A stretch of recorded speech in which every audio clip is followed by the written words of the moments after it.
నేను అమెరికా పర్యటనలో పలు పట్టణాలు తిరుగుతూ ఉన్నాను. దానిలో భాగంగా డల్లాస్ వెళ్ళాను. అక్కడ చాలామంది మిత్రులు, బంధువులు, పార్టీ నాయకులు, కార్యకర్తలు అందరిని కలుసుకున్నాను. దానిలో భాగంగా బాబీ అంటే నాకు బంధువు అవుతాడు. అడ్డా శ్రీనివాస్ బ్రేక్‌ఫాస్ట్‌కి పిలిచాడు. రాజకీయాలకి ఏం సంబంధం లేదు. బ్రేక్‌ఫాస్ట్‌కి వెళ్ళాను. ఒక 20, 30 మందిని శ్రీనివాస్ కూడా, బాబీ కూడా వారిని ఆహ్వానించారు. వారితో పాటు బ్రేక్‌ఫాస్ట్ చేసేటప్పుడు కొన్ని విషయాల గురించి చర్చకొచ్చింది. దానిలో ప్రధానంగా పోలవరం ప్రాజెక్టు గురించి చాలామంది ప్రశ్నలు అడిగారు. దానికి సమాధానం చెప్పవలసిన అనివార్యమైన పరిస్థితి వచ్చింది. ముఖ్యంగా అసలు ఎప్పుడు పోలవరం ప్రాజెక్టు పూర్తవుతుంది? డయాఫ్రమ్ వాల్ దెబ్బతినటానికి మీరే కారణమా? లేక చంద్రబాబు నాయుడు గారు కారణమా? అనేటువంటి ప్రశ్నలు అడిగారు. అంటే అన్ని పార్టీలు వాళ్ళు ఉన్నారు సుమా.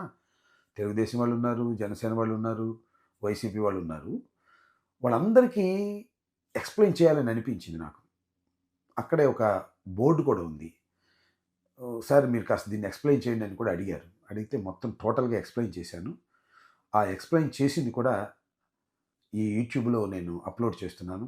మీరు కూడా తెలుసుకోవాలని కోరుతున్నాను. అనేది చాలా వైవిధ్యం కలిగినటువంటి ప్రాజెక్ట్.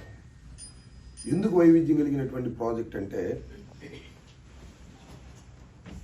జనరల్గా మళ్ళీ చెప్పేస్తాను, గుర్తుపెట్టుకోండి. నదీ ప్రవాహం అనుకోండి, ఇది నది. Water is coming with this side, ఇలా Godavari any river is flowing like this. ఏ నదిలో అయినా ప్రాజెక్టు నిర్మాణం జరిగేది ఇలా జరిగింది అడ్డంగా.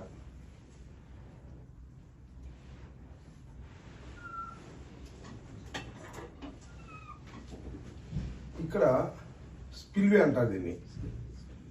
అంటే మనం నీరు వదిలారు అంటే ఇటు ప్రవహిస్తుంది. మీకు ఐడియా ఉంది కదా, ఇది Nagarjuna Sagar or Srisailam or Pulichintala or Tungabhadra నదికి ఈ విధంగా ఉంటుంది. ఒక్క పోలవరం మాత్రమే ఇలా ఉండదు. ఎందుకు ఉండదంటే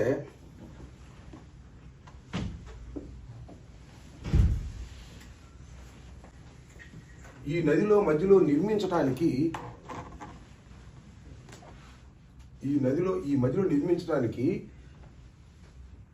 ఇసుక పొరలు కింద దాకా ఉన్నాయి. ఎక్కడ గట్టి నేల దొరకట్లే. ఇక్కడ గట్టి నేల లోపలికి వెళ్ళి పునాదులకి దొరకట్లా, అంతా ఇసుకే ఉంది. కాబట్టి ఇక్కడ కట్టడం ప్రమాదము. కాబట్టి మీరు స్పిల్వేని ఇక్కడ కట్టొద్దు అని నిపుణులు చెప్పారు. మరి ఏం చేయాలి? ఇక్కడ కావాలి ఇంకో చోట కట్టొచ్చా? కట్టడానికి అవకాశం లేదు కాబట్టి అక్కడే కట్టాలి అనే ఉద్దేశంతో జస్ట్ రైట్ ఏం చేశారంటే, ఇక్కడ అన్ని కొండలు ఉన్నాయి. ఇవన్నీ కొండలన్నీ చిన్న చిన్న కొండలు. నదిని డైవర్ట్ చేయమన్నారు.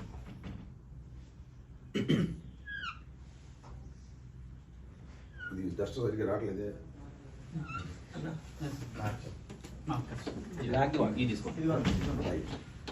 నదిని డైవర్ట్ చేయమన్నారు. డైవర్ట్ అంటే ఇలా. ఏం జరుగుతుంది?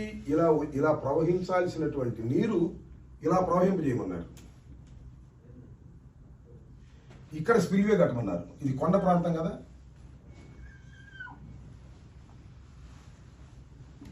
ఇక్కడ స్పిల్వే కట్టమన్నారు. నది డైవర్షన్ ఇది. మరి నది ఫ్లో ఇలా అవుతుంది కదా, దీన్ని ఏం చేయాలి అన్నారు. ఇక్కడ ఎత్తకం రాక్ ఫిల్లింగ్ డ్యామ్ అని అడ్డం కట్టేస్తాం. కట్టేస్తే ఏం జరిగింది? నీరు వచ్చి ఇక్కడ ఆగిపోద్ది.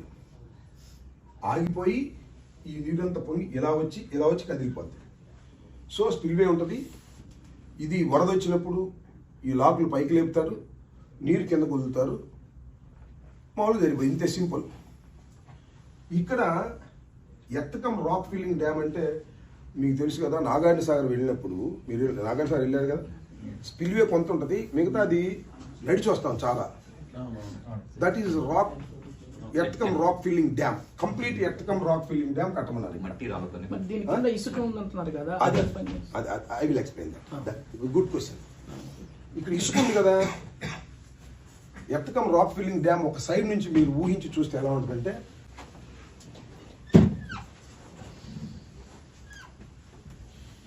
ఎలా ఉంటుంది అంతేగా. Cross section. ఈ పై నుంచి మనుషులు ఎక్స్ వెళ్తారు, అవునా?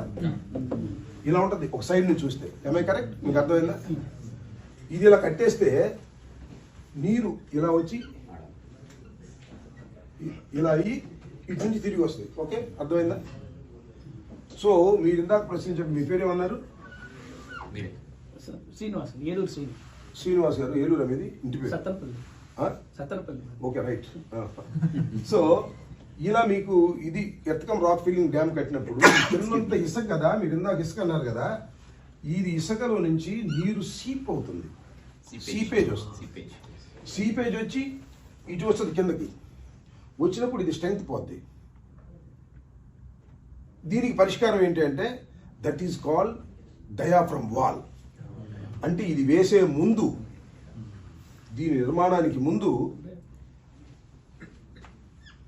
1.5 మీటర్స్ మందంలో ఒక special made cement, plastic cement, అది ఇంజనీర్లకు తెలుసు, అన్నిటితో కలిపి ఒక డయాఫ్రమ్ వాల్ వేయమన్నారు. అది ఎక్కడ ఉంటుంది?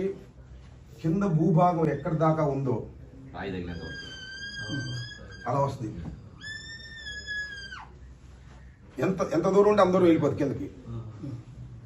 బావర్ కంపెనీ వాడు వేశాడు 450 కోట్ల రూపాయలతో ఖర్చుతో బావర్ కంపెనీ వాడు వేశాడు.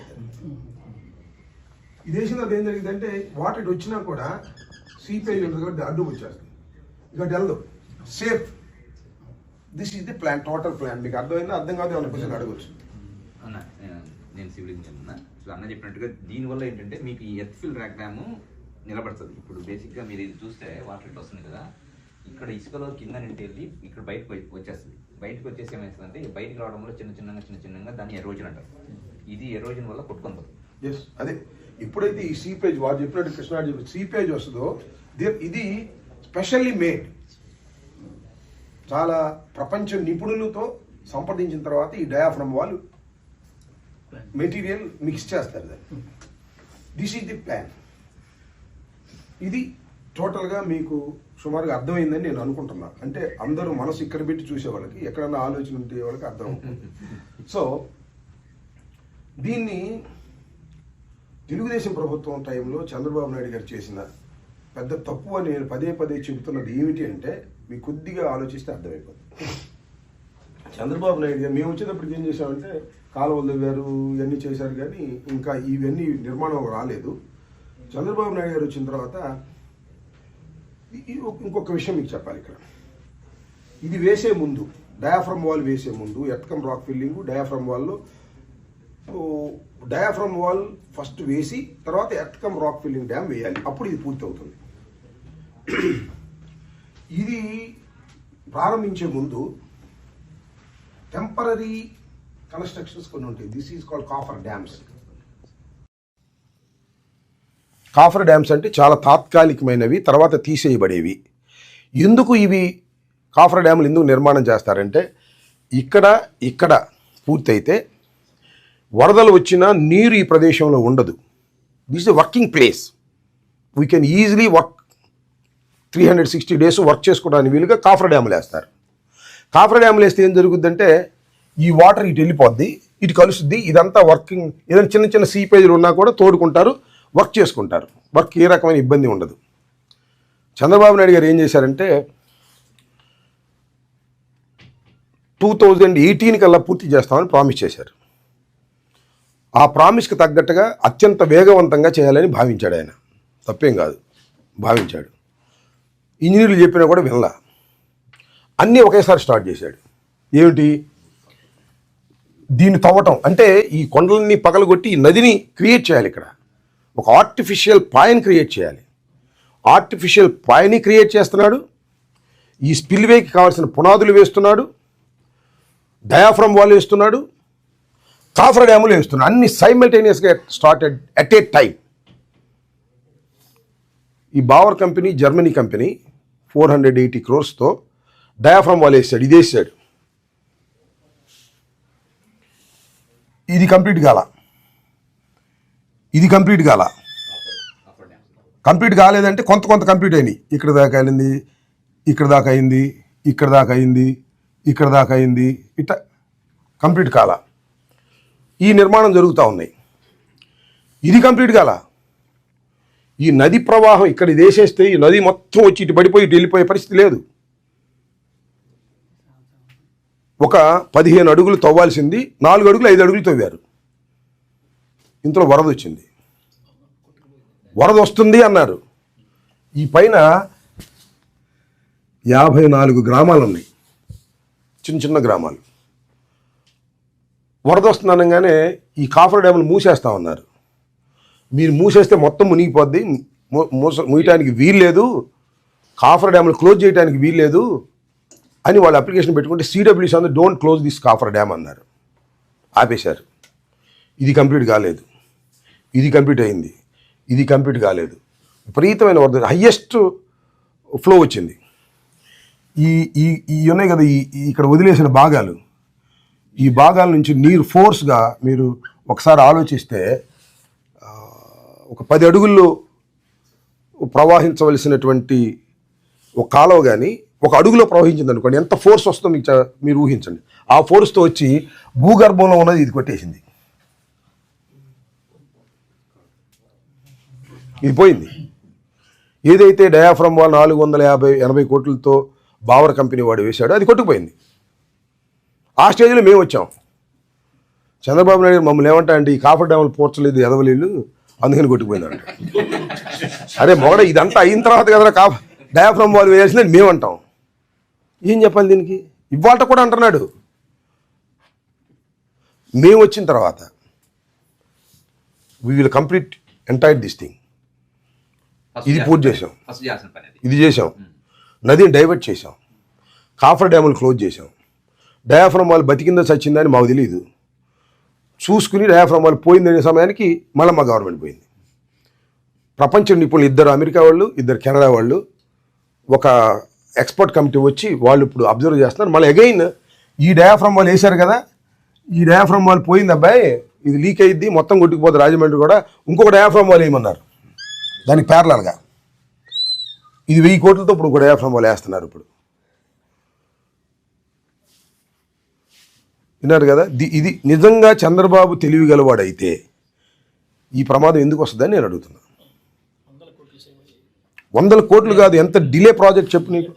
18 పూర్తి చేస్తా అన్నాడు, 19 పూర్తి చేస్తా అన్నాడు, చేయలే. మేము వచ్చి 22 పూర్తి చేస్తా ఉన్నాం, చేయలే. నేను వచ్చి అసలు ఇప్పుడు అప్పుడే పూర్తి కాదని చెప్పాను, మీకు గుర్తుందో లేదు. వీక్ 4 ఎలక్షన్స్ కంప్లీట్ కాదని జగన్మోహన్ రెడ్డి గారికి చెప్పి ఒప్పించి అనౌన్స్ చేశాను నేను. ఇప్పుడు కూడా అయిద్దని గ్యారెంటీ లేదు. సో ఇది నిజంగా చంద్రబాబు నాయుడు గారు మేధావి, విజనరీ అయ్యుంటే కాఫర్ డ్యాములు పూర్తి కాకుండా డయాఫ్రమ్ వాల్ ఎందుకు వేశాడు అనేది ఇక్కడ నా పాయింట్. ఆయన ఒక మీటింగ్లో కూడా అన్నాడు, కాఫర్ డ్యామ్ లేకుండా కడదాం అనుకున్నాను. కాఫర్ డ్యాములు లేకుండా కూడా కడదామని అనుకున్నాడు అని చెప్పాడు ఆయన. అంటే దాని అర్థం ఏంటి? ఇంకా ఆయనకి తెలియదనే కదా. అసలు ఇంకో విషయం సార్, కాదు ముఖ్యమంత్రి అయినంత మాత్రాన, నేను ముఖ్యమంత్రి అయినంత మాత్రాన, ప్రధానమంత్రి అయినంత మాత్రాన, లేదు ఇరిగేషన్ మంత్రి అయినంత మాత్రాన ప్రతి విషయం తెలియాలి అనుకోవటం అనేది పొరపాటు. మాకు తెలిస్తే ఇంజనీర్లు ఎందుకు, చీఫ్ ఇంజనీర్లు ఎందుకు, ఎక్స్పర్ట్స్ ఎందుకు, సలహాదారులు ఎందుకు? మాకు తెలుసు అని అనుకోవటం అనేది అహంభావం, ప్రమాదం. చంద్రబాబు గారు నాకు తెలుసు అనుకున్నాడు, ఆ అహంభావంతో అన్నీ ఒకేసారి వేసేసి మొత్తం పూర్తి చేసి 18కి వాటర్ ఇచ్చేసి జై చంద్రబాబు అనిపించుకుని ఓట్లను నేర్పించుకుందాం తాపత్రయపడి మొత్తాన్ని సర్వనాశనం చేశాడు. మీరు నమ్మండి.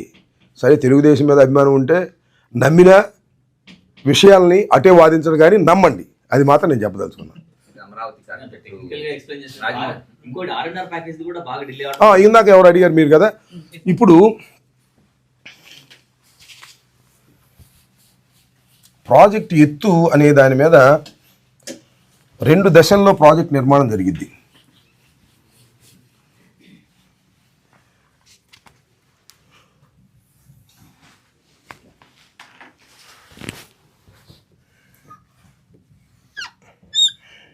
ఇది స్పిల్ అనుకోండి, ఇక్కడ నుంచి వాటర్ పడిద్ది అవునుగా, ఈ పక్క నుంచి చూస్తే దీని ఎత్తు అయిపోద్ది, కట్టేస్తారు.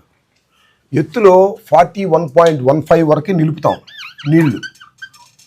ఇది 41.15, 45.72. ఈ నిలిపినప్పుడు ఇక్కడున్న గ్రామాలు R&R ప్యాకేజీ కొంతవరకు అయిపోయింది. ఇక్కడ దాకా ఇప్పుడే నిలపొచ్చు, ఎత్తు తగ్గించాల, ఎత్తు అలాగే ఉంటుంది. దానికి తగ్గట్టుగానే కట్టలు ఉన్నాయి, ప్రాజెక్ట్ ఉంది, ఎవ్రీథింగ్ ఈజ్ దేర్. కానీ ఇక్కడ దాకా నిలిపినప్పుడు చాలా భూములు నాబోటి వాడివి, నీబోటి వాడివి, ఇళ్ళు ఊళ్ళు కొట్టుకుపోతాయి. వాళ్ళందరికీ డబ్బులు ఇవ్వాలి. వాళ్ళందరికీ డబ్బులు ఇవ్వాలంటే 30,000 కోట్లు ఇవ్వాలి.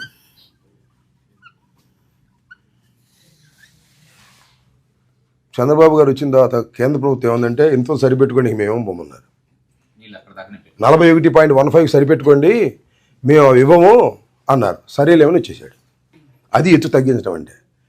మనం ఎత్తు నీళ్ళు నిలుపుకోవచ్చు. మళ్ళా 30,000 కోట్ల రూపాయలు ఈ రోజు లెక్కల ప్రకారం R&R ప్యాకేజీ ఇచ్చి అక్కడ దాకా నిలుపుకుంటే మనకేం అభ్యంతరం లేదు. నిలుపుకోవడానికి అన్ని సదుపాయాలు ప్రాజెక్టులో నిర్మాణంలో ఉంటాయి. ఈ కట్ట ఆ కట్ట అన్నీ ఉంటాయి. కానీ ఉన్నది ఏంటంటే మునిగిపోతాయి. మీకు ఒకటి గుర్తుపెట్టుకోండి, పులిచింతలు కూడా జగన్మోహన్ రెడ్డి గారు వచ్చిన తర్వాతే 100 కోట్ల పరిహారం ఇచ్చాడు తెలంగాణ ప్రాంతం మునిగిపోతుంటే. సో చంద్రబాబు నాయుడు గారు మరొక తప్పిదం చేసిందంటే 41.15కి నీళ్లు నిలుపుకోండి, అంతవరకే మేము డబ్బులు ఇస్తామని మోడీ ప్రభుత్వం అంటే సరేలేమని వచ్చేసాడు. యూసేజ్ తగ్గిపోవటం కాదు, ఇంకా నీకు అది ఉత్తరాంధ్ర సుజల సవంతి, మన ఇండస్ట్రియల్ వాటర్ ఇవన్నీ ఉండవు. ఇప్పటికైనా మళ్ళీ 45. దీంతో పాటు ఇంకో ప్రాబ్లం ఉంది. ఇది నిలబెడితే తెలంగాణ ఒప్పుకోట్లా, బావులు మునుగుతున్నాయి, మాకు భద్రాచలం మునిగిపోద్ది అంటున్నాడు. జగన్మోహన్ రెడ్డి అయితే మొండిగా పోట్లాడి గందరగోళం చేసి నిలుపుతాడు తప్ప, చంద్రబాబు అయితే ఆడు కావాలి ఈడు కావాలని ఎవరికి చేయడు. మళ్ళీ రేవంత్ రెడ్డి కోపం వస్తుంది, తెలంగాణ కోపం వస్తుంది, అక్కడ కూడా నా పార్టీ ఉండాలనుకునేటువంటి స్వభావం కలిగిన వాడు. This is the facts. Okay, మీకు ఏమైనా అర్థం కాకపోతే అడగండి.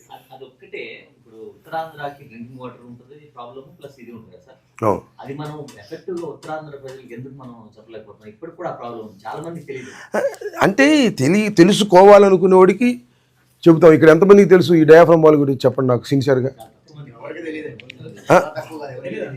అంటే మీకు ఎవరికి తెలియకపోతే, ఎవరికి తెలియదనే ధైర్యం నాకు లేదు. కానీ ఎవరైనా నాకేం తెలియదు అంటారని ఊరుకుంటున్నా, కానీ అసలు మంత్రి కాకపోతే నాకు తెలియదు. సింపుల్. హిట్ టీవీ యాప్, ఇందులో short news, live news, entertainment shows, movies, digital magazines తో పాటు మీ జిల్లా వార్తలను కూడా ఫ్రీగా చూడొచ్చు. ఇంకెందుకు ఆలస్యం, వెంటనే హిట్ టీవీ యాప్ ని డౌన్లోడ్ చేసుకుని ఫ్రీగా ఎంటర్టైన్మెంట్ పొందండి. Hit TV app. Hit TV app. Please download hit TV app. Hit TV app ని ఫ్రీగా డౌన్లోడ్ చేసుకొని ఎంజాయ్ చేయండి. మీకు నచ్చిన ఎంటర్టైన్మెంట్ కోసం హిట్ టీవీ యాప్ ని ఫ్రీగా డౌన్లోడ్ చేసుకుని ఎంజాయ్ చేయండి. హిట్ టీవీ యాప్ ని డౌన్లోడ్ చేసుకుని ఆస్వాదించండి, ఆశీర్వదించండి. ఇంతమంది సెలబ్రిటీలు హిట్ టీవీ యాప్ ని డౌన్లోడ్ చేసుకోండి అని చెప్తున్నారంటే ఎంత మంచి యాప్ ఆలోచించండి. అమెరికా అమెరికా అమెరికా అమెరికాలో చదవాలనుకునే వాళ్ళకి విశ్వసనీయమైన పేరు మన శౌర్య కన్సల్టెన్సీ. UK లో 1 year masters, UK లో 1 year masters, 2 years work permit up to 5 years visa. Contact Saurya Consultancy. Contact 89851 89851.